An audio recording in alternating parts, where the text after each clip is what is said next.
Hello everybody, it's Senior Engineer MBA and investor, and in today's video I want to talk about bio-nanogenomics acquiring biodiscovery. I want to talk about why this acquisition is important. I want to talk about some of the reaction I've seen, and I also want to talk about why these types of acquisitions are so important for us as investors in genomics, in CRISPR, in mapping, in any of these fields in genomics sector to be aware of, to see where the landscape is at, how companies are reacting.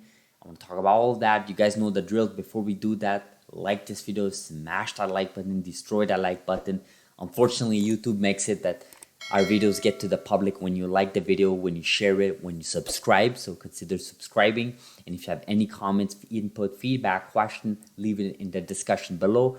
I've been getting a lot of help from some of our viewers, answering some other viewers' questions, input, comments, concerns. So thank you so much, guys. The discussion in each of our videos is an amazing place to get your thoughts out. Plus, I think it's a sort of therapeutic too, express yourself. It's not like social media. I mean, social media, if you tweet something, if you're on Reddit, you're going to get a direct conversation with someone, but YouTube feels a little more less attached, less direct. It's more like on the open. I don't know. I'm just spewing some thoughts here.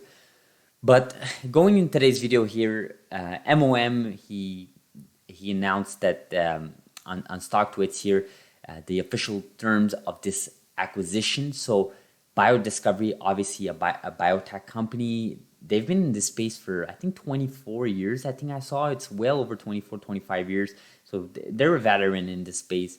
And basically the terms is that BNGO, they're acquiring the company by $50 million in cash and $40 million in bio-nano stock. An additional $10 million is tied to the achievement of undisclosed commercial milestones. I mean, this is quite usual, the undisclosed commercial milestone. You usually see that, the commercial milestones. In CRISPR companies, we see that happening all the time. But that's quite an interesting purchase. The company here, biodiscovery, I think the revenue of a year was like $7 or $8 million. So it is a hefty amount, but there is actually a storyline behind this type of acquisition, right? You don't make these types of acquisition out of the random, out of the blue, right? This is not something I mean, I'm not saying anything new here, but these are many meetings. You have huge teams in these public companies like BNGO that crunch the numbers, make projections, and ultimately you have these leaderships communicating back and forth, right? So just keep that in mind that, it's not just an acquisition just to look good. There is a whole process behind it. A tweet here from Mr. Peng here, he said, after learning about Biodiscovery Inc., the acquisition, of course, he's talking about, the firm BNGO is gonna acquire, I feel like BNGO deserves another 15 to 20% positive run. It may come later in the week or in the days after 22 October. Biodiscovery already has $3.6 million in sales and is profitable. Biodiscovery has NVT has a customer. And Vitae, we've actually covered early on in this channel. They had an investment from SoftBank back in April, I believe, 2021, just this April. So NVT is a huge customer, right? Worth billions of dollars. And Biodiscovery has NVT as a customer. Talks about their validity, talks about their stance. Quite important note to be made.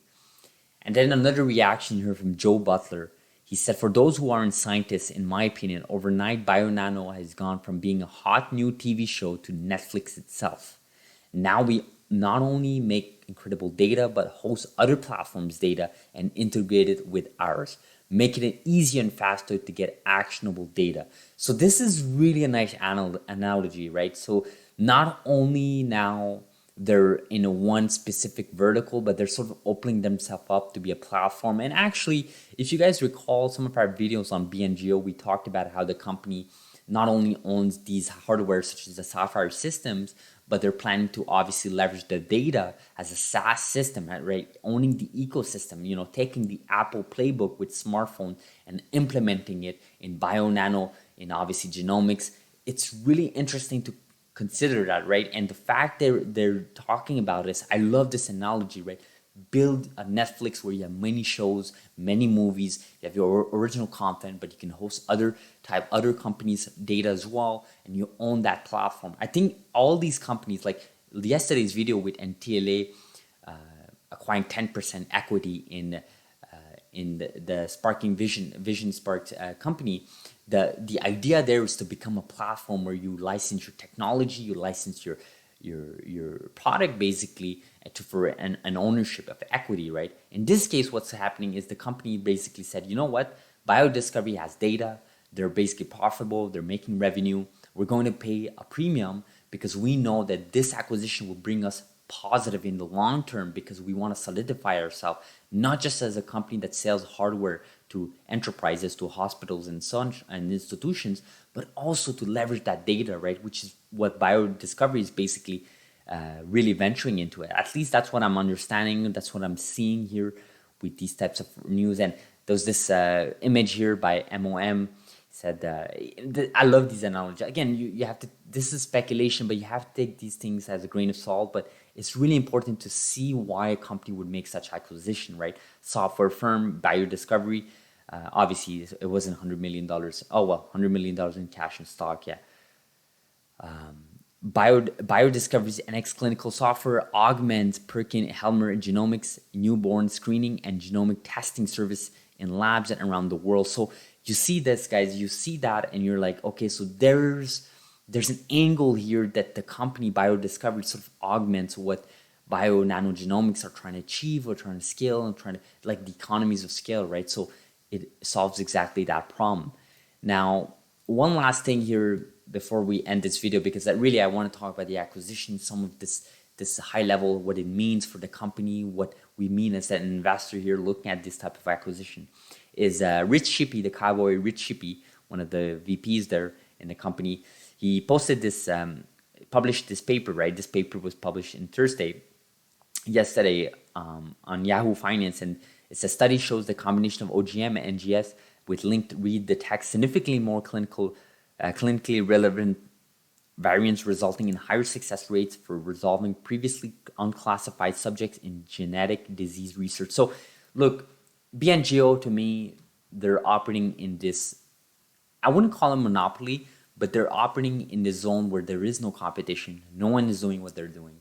And I think the big thesis from the bears about this company is like, well, whatever they're doing, it's not really that special. It's not really that necessary.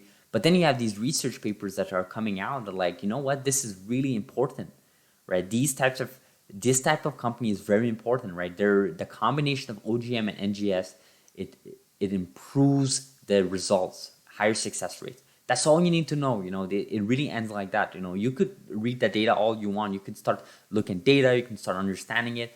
But then, you look at this analogy that's made by Health and Wealth. I'll cover their Substack articles soon in a future video. But, making these analogies where, short read sequencing on the left here, and then you have a right where you have long read sequencing, right? And BNGO obviously offers that alternatives, right, to Illumina and Pacific Bio, which they are not involved with what bio nanogenomics are doing. So consider that, guys. Consider that bio nanogenomics is operating in a field where there is no competition.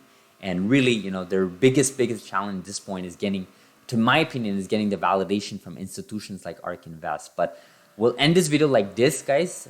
There's some noise going on. There's a renovation that just literally started at 1. There was no noise all the way until this video, till 1 p.m. Really weird. I guess I'm not sure. We'll end this video like this. Hopefully you guys appreciate this video. Like this video if you found value from it. Subscribe if you haven't.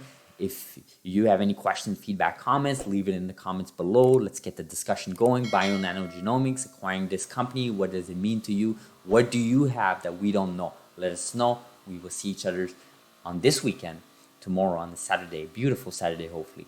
Thank you so much for watching. Thank you.